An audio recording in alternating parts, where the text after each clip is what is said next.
Good evening. On Wednesday, 14 Americans were killed as they came together to celebrate the holidays. They were taken from family and friends who loved them deeply. They were white and black, Latino and Asian, immigrants and American-born, moms and dads, daughters and sons. Each of them served their fellow citizens, and all of them were part of our American family. Tonight I want to talk with you about this tragedy, the broader threat of terrorism, and how we can keep our country safe.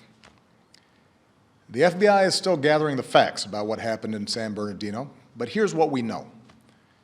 The victims were brutally murdered and injured by one of their co-workers and his wife. So far, we have no evidence that the killers were directed by a terrorist organization overseas or that they were part of a broader conspiracy here at home. But it is clear that the two of them had gone down the dark path of radicalization, embracing a perverted interpretation of Islam that calls for war against America and the West. They had stockpiled assault weapons, ammunition, and pipe bombs. So this was an act of terrorism designed to kill innocent people. Our nation has been at war with terrorists since al-Qaeda killed nearly 3,000 Americans on 9/11.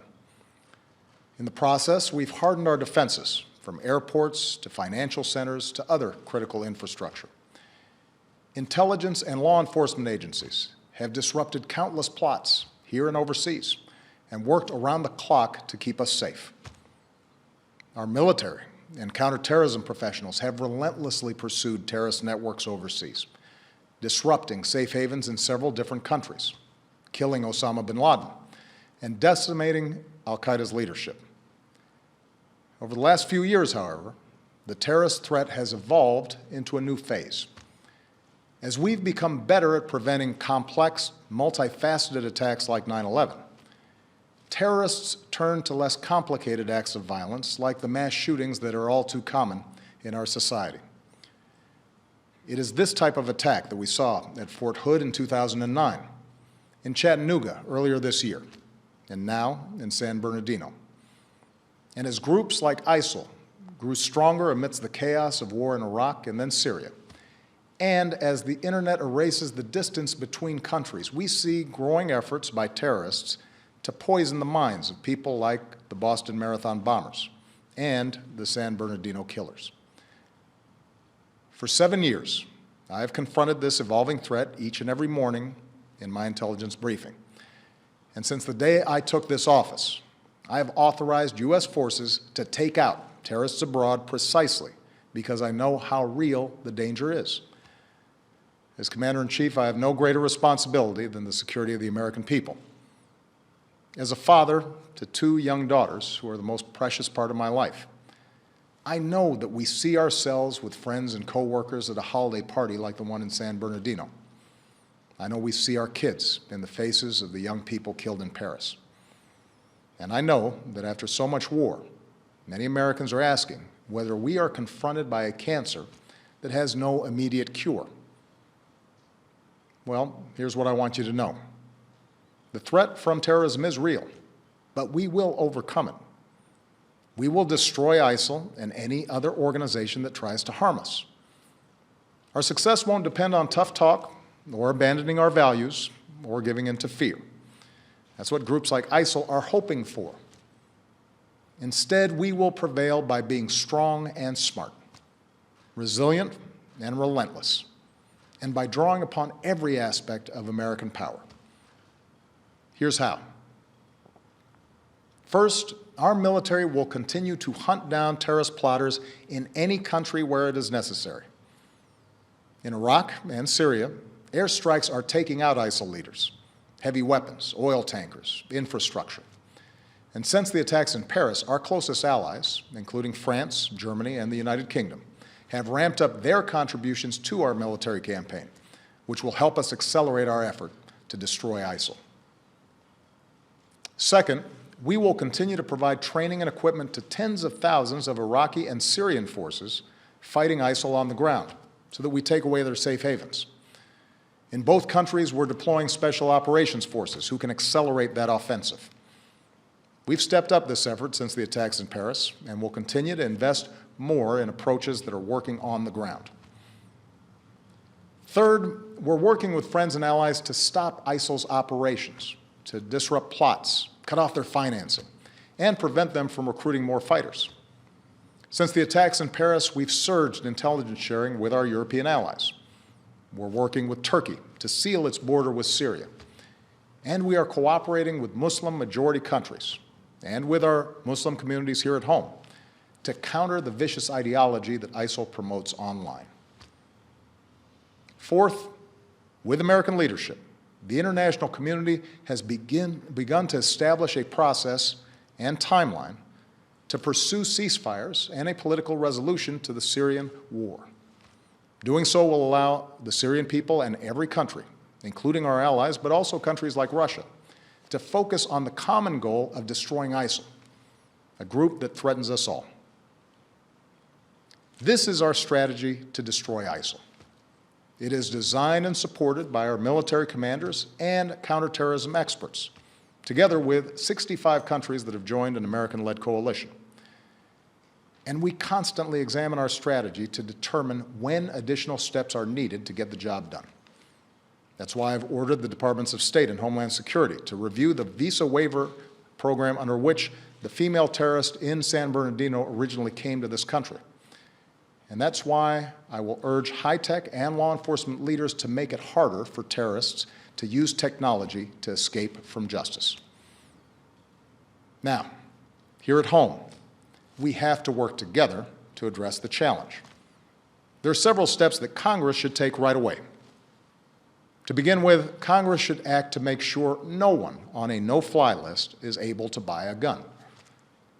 What could possibly be the argument for allowing a terrorist suspect to buy a semi-automatic weapon?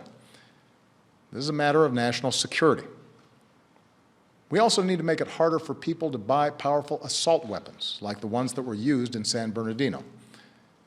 I know there are some who reject any gun safety measures, but the fact is that our intelligence and law enforcement agencies, no matter how effective they are, cannot identify every would-be mass shooter, whether that individual is motivated by ISIL or some other hateful ideology. What we can do, and must do, is make it harder for them to kill. Next, we should put in place stronger screening for those who come to America without a visa so that we can take a hard look at whether they've traveled to war zones. And we're working with members of both parties in Congress to do exactly that. Finally, if Congress believes, as I do, that we are at war with ISIL, it should go ahead and vote to authorize the continued use of military force against these terrorists. For over a year, I have ordered our military to take thousands of airstrikes against ISIL targets. I think it's time for Congress to vote to demonstrate that the American people are united and committed to this fight. My fellow Americans, these are the steps that we can take together to defeat the terrorist threat. Let me now say a word about what we should not do. We should not be drawn once more into a long and costly ground war in Iraq or Syria. That's what groups like ISIL want. They know they can't defeat us on the battlefield. ISIL fighters were part of the insurgency that we faced in Iraq. But they also know that if we occupy foreign lands, they can maintain insurgencies for years, killing thousands of our troops, draining our resources, and using our presence to draw new recruits. The strategy that we are using now, airstrikes, special forces, and working with local forces who are fighting to regain control of their own country, that is how we'll achieve a more sustainable victory. And it won't require us sending a new generation of Americans overseas to fight and die for another decade on foreign soil. Here's what else we cannot do.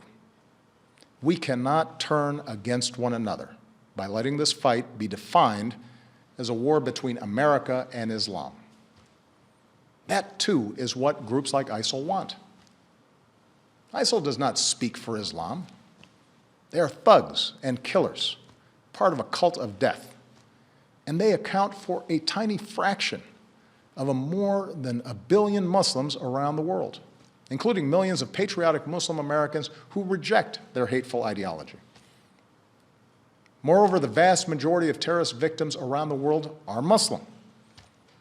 If we're to succeed in defeating terrorism, we must enlist Muslim communities as some of our strongest allies, rather than push them away through suspicion and hate.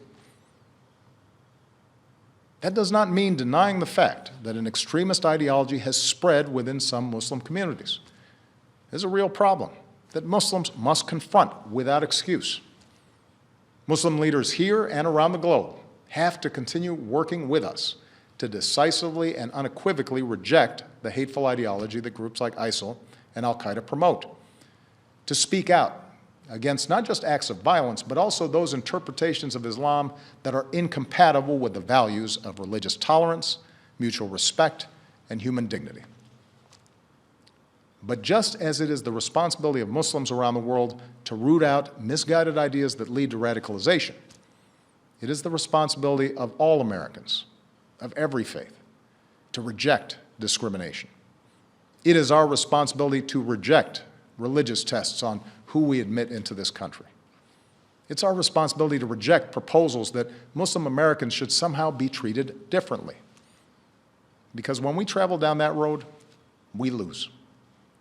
That kind of divisiveness, that betrayal of our values, plays into the hands of groups like ISIL.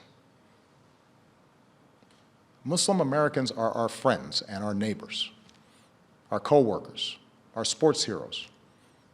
And yes, they are our men and women in uniform who are willing to die in defense of our country. We have to remember that.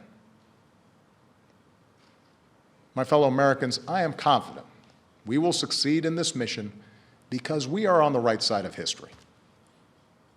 We were founded upon a belief in human dignity, that no matter who you are or where you come from or what you look like or what religion you practice, you are equal in the eyes of God and equal in the eyes of the law.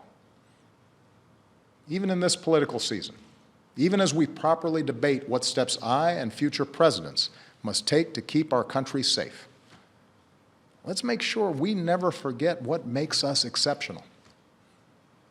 Let's not forget that freedom is more powerful than fear, that we have always met challenges, whether war or depression, natural disasters or terrorist attacks, by coming together around our common ideals as one nation and one people. So long as we stay true to that tradition, I have no doubt that America will prevail. Thank you. God bless you, and may God bless the United States of America.